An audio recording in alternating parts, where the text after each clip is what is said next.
In the past 20 years, there's been a massive increase in people being diagnosed with mental health disorders. Along with this, there has been an increase within the presence of the media, films, and TV in our day-to-day lives.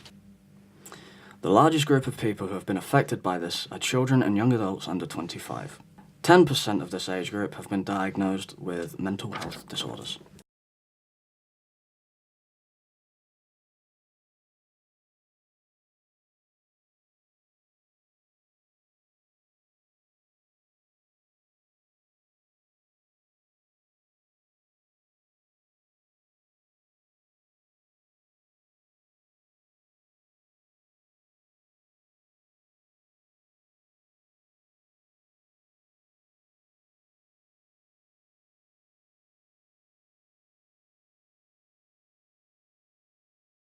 I've been diagnosed with depression and anxiety. Anxiety. I am a recovered anorexic and I still struggle with depression and anxiety. I have Tourette syndrome, OCD, and anxiety.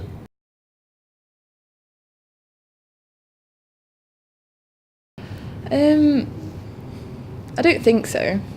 Not really. I mean, I was bullied a bit, but I don't think that makes me depressed. You know what I mean? Somewhat, yeah. Like family history and school history. I had a strange upbringing, but especially when I went to comp and started getting older, I saw all these pretty girls and I started getting into social media, and society's impacted the way I view myself. And when I was younger, that caused me to get an eating disorder. A lot of it can be other factors like learning difficulties. I know they're a big part of mine. They added a lot of stress onto me to day-to-day life. My OCD when I was younger used to be really bad, to the point where I used to have weird things like if I were going into a room, I'd kind of have both my feet, I'd have to touch the floor before I entered the new room. I'd have to kind of stop and then step in. It was weird. And I used to have a thing with touching people and things. I used to wear gloves a lot, and I used to, if I had to turn lights off and things, I'd have to wear gloves to turn on.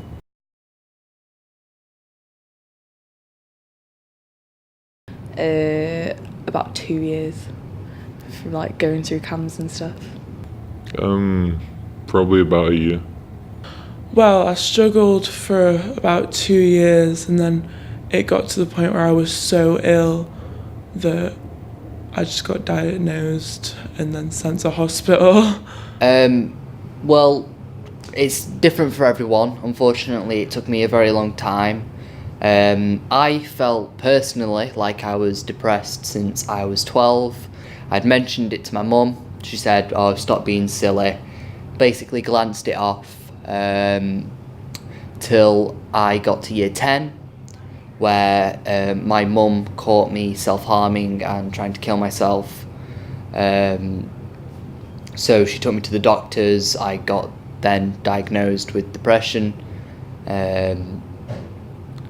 So yeah, it's different for everyone. Unfortunately, I got glanced off at a very early age, and it ended up me trying to commit suicide, self-harming, stuff like that. With Tourette's and OCD, well, my mum and dad started noticing symptoms when I was about 4, and I didn't get diagnosed until I was about 10.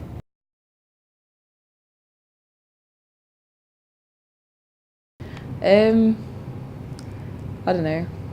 Obviously, with the anxiety, it's harder to do things that I want to do because I'm too anxious to do it. Or, I can't be in massive crowds without getting scared. So I can't go to gigs as much as I want to.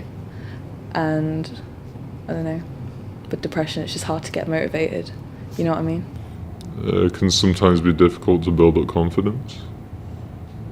And difficult talking to people as well sometimes. Well, since I struggle with depression too, and not so much an eating disorder anymore, some days are worse than others. Some days I wake up and I'm fine, other days I wake up and I'm in a low mood, and that can bring back reminiscence of the eating disorder days as well. Take it one day at a time, I guess.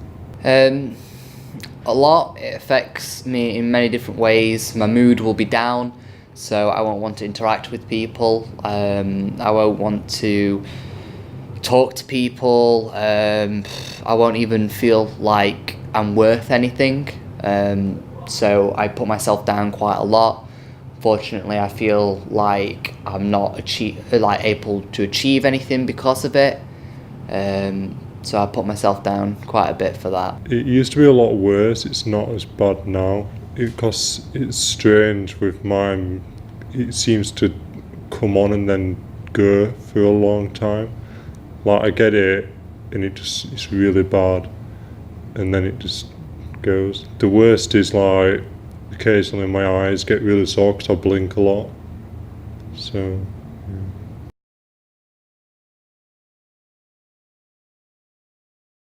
Sometimes, yeah. There's situations where it's like you don't feel as open talking to people, but if it's with someone you trust, then I don't see reason not to.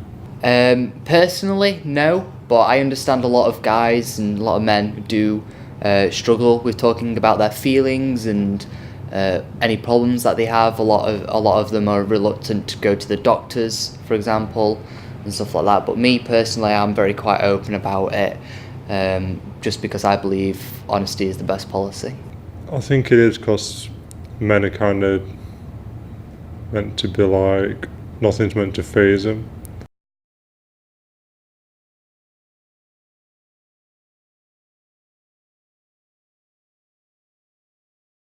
Yeah, no, I do. I think that if you ask a woman if she's going to therapy and she says yeah, it's like, oh, she's just going to therapy. But if you ask a man, it's sort of like a bit different, isn't it? You sort of like, whoa, he goes to therapy, he must be a bit crazy. Yes. I think it's statistically, like, on average, I think men kind of repress their feelings a lot more. So naturally, like, when it comes to mental health, it'll be more repressed, and so people won't be as comfortable with talking about it openly. Definitely, especially when it comes to eating disorders. No one really talks about anorexic boys. It's always about models and girls, really. Yes and no. I believe that a lot of times, this links to like the last question, a lot of times when men get mental health, they don't talk about it or they don't want to talk about it. So it kind of gets resembled as, oh yeah, men are these tough guys who can't get depression, who basically are always happy, stuff like that. When actually inside we're very emotional. Luckily for me, I'm very open about my emotions. I'm a very emotional guy. However, a lot of guys are completely the opposite. They'll shut themselves down from emotions. They'll believe that, oh, if they cry, they're not a man, when that's not true. And it can also hinder their mental health themselves by thinking that. I think there's a stigma around mental health in general, no matter what gender you are.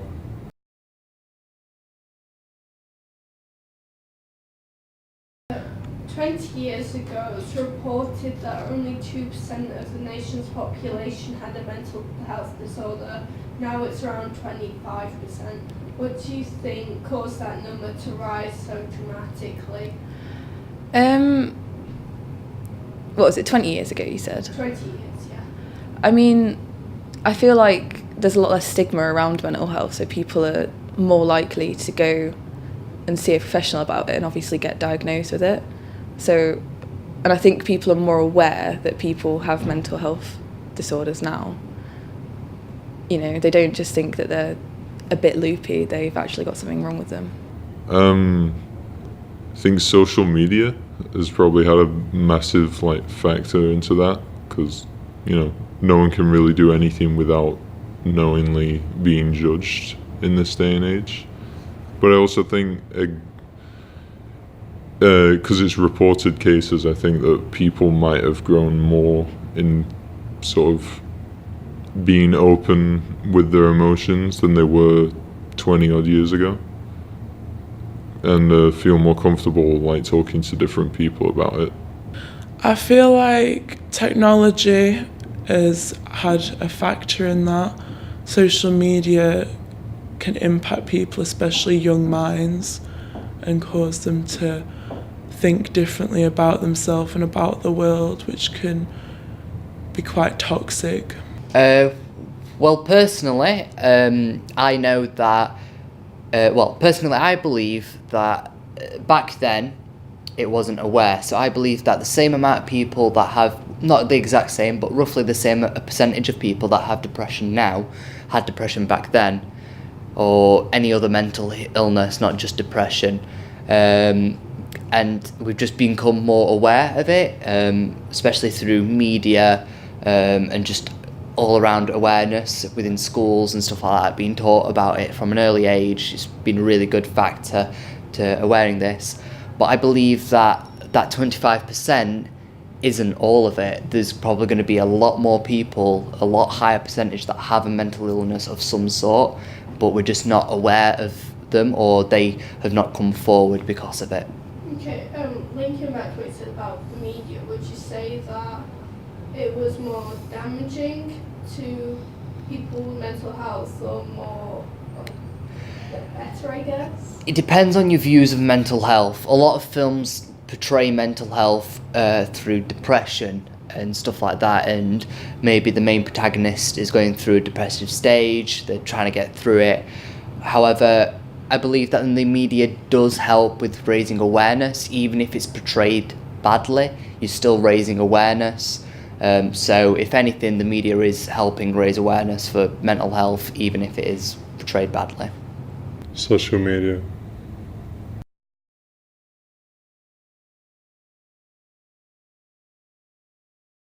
In recent years, there has been a boom in addressing mental health through media, especially films and TV. The largest group of people who have been affected by this are children and young adults under 25. 10% of this age group have been diagnosed with mental health disorders. There have been numerous films from many genres, such as Hannibal Lecter and The End of the Fucking World, portraying psychopaths, BoJack Horseman and The Royal Tenenbaums, displaying depression. A lot of the time, it is represented in a good way. However, when there's good representation, there's always bad. In 2017, Netflix released the show 13 Reasons Why. Season 1 starts with the audience discovering a young girl, Hannah Baker, has committed suicide. The first season follows the 13 reasons why Hannah killed herself through 13 tapes through the perspective of Clay Jensen. The problem with the show is it romanticizes and glorifies the idea of depression, suicide, and self-harm, and was very unrealistic. Along with this, it was targeted at teenagers, who are very easily manipulated by the media, along with film and TV.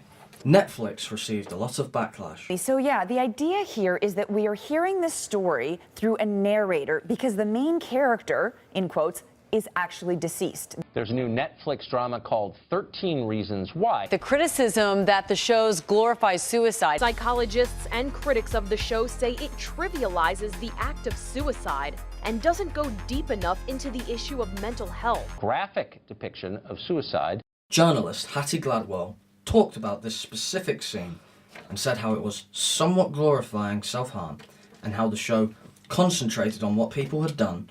She also goes on to say how Hannah is depicted as a beautiful and tragic character. But more needs to be done. More educational programming and content that shows that help is available, that recovery is possible, that treatment works.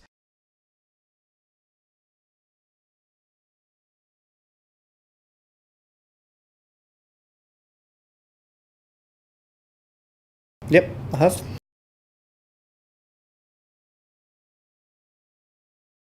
Late 2018, so I was quite late to the party, but so the end of last year.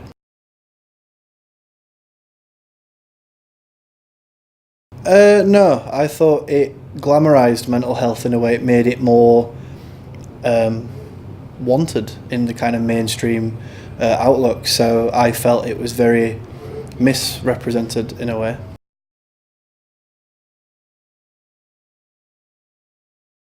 Yeah, because it romanticised the idea of having a mental health disorder. So it was all about, it was for me in the wider world. It made people want to have disorders, which means that you're slowly diluting the actual meaning and the actual kind of cry for help that people who do suffer. You're diluting that and you're making it maybe less significant than it should be. So I feel it was very damaging definitely very damaging to the wider world.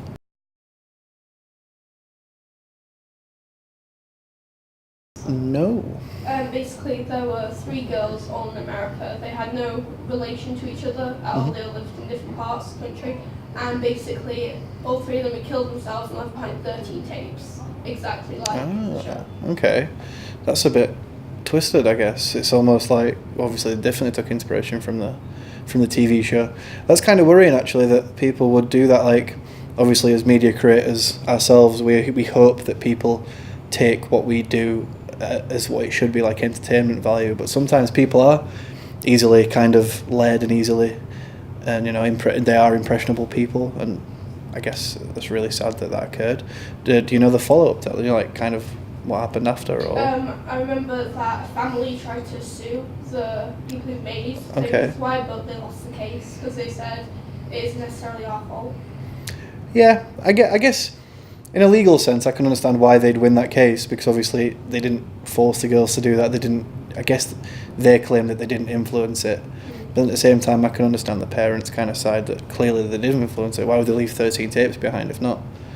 So yeah, I can see both sides to the argument there, but obviously, morally you'd think that the parents would win that case, but business is business, I guess.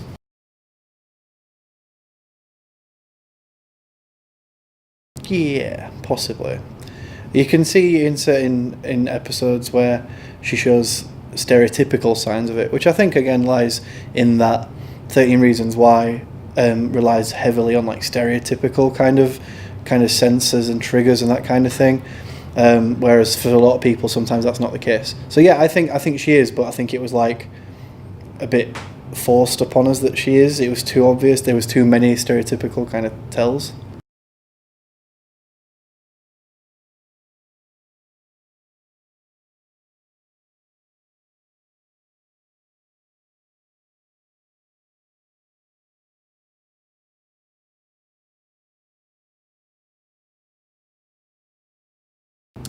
Well, I know that it starts from young children. Between 1 and 3% of young children in the UK are suffering with mental health disorder, but when that age group goes up to teenagers and young people, it does dramatically increase. Statistically, I think it's about 1 in 10, but that's only people that have been diagnosed with a disorder, which means they've got to have come forward first. And I think there's still kind of a stigma around people talking about mental health. So not as many people come forward, but that's obviously increased.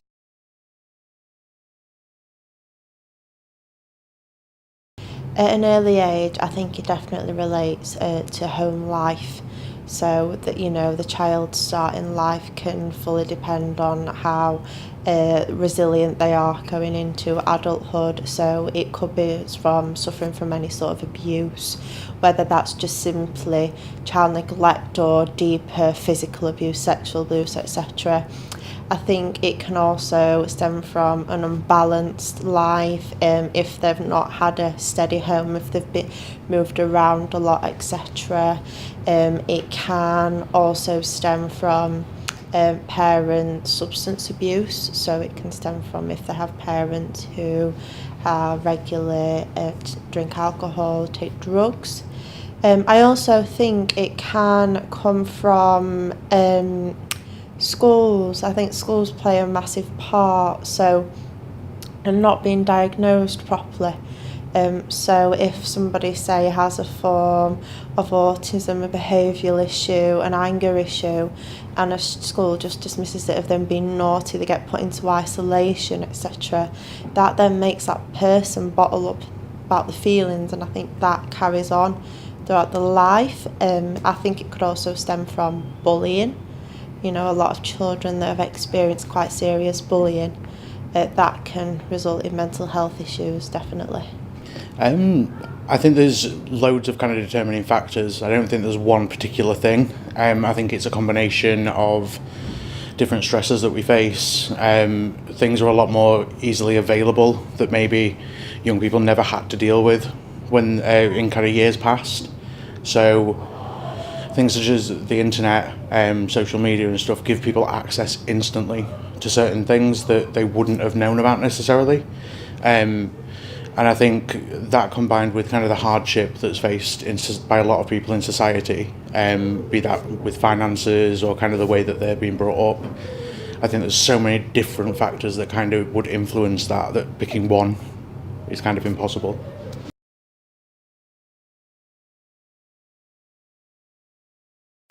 I do think the media is partially to blame because unfortunately young people nowadays have uncontrollable access to social media, something that I'm quite fortunate wasn't around when I was primary school age. I think the content they can access is quite scary. It's not regulated properly. There has been dangerous YouTube video challenges and things that people have undertook. I've heard of like a suicide game, which was incredibly scary, but also in terms of mental health problems with the social media, there's been a lot of body issues, body shaming. I think, you look on Instagram, it's full of these beautiful people that you'd love to look like, but you're never going to. There can be negativity, bullying spread across Facebook, which hasn't been regulated very, professionally in the past. And I do think as well now, because they're so in contact with each other all the time, children, young people can never escape from being harassed and tormented on social media.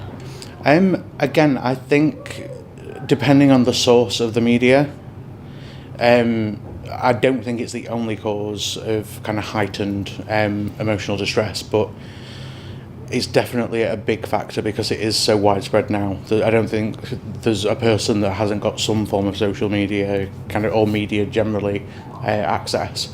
So I think they show certain things that maybe are going to get more ratings if it was a broadcast kind of thing.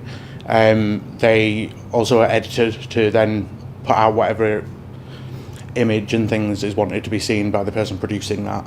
So again, I think it's kind of biased. Although there is a lot more truth now and a lot more people kind of coming forward with their own personal stories, so there's a lot more truth in that respect, but also it's something that's shaped by the media in terms of what they want to represent. If there is anybody out there, young or old, suffering mentally and they're not quite sure what to do, I know this is easier said than done, but talk to somebody. If it's a family member, if you're in education, somebody in that establishment, in work, go to the NHS. There is services out there that can support you and maybe your family as well. There's CAMS, there's things like, you could go down the medication route, the counselling route. I think it's just important that we spread awareness that mental health is just as important as physical health.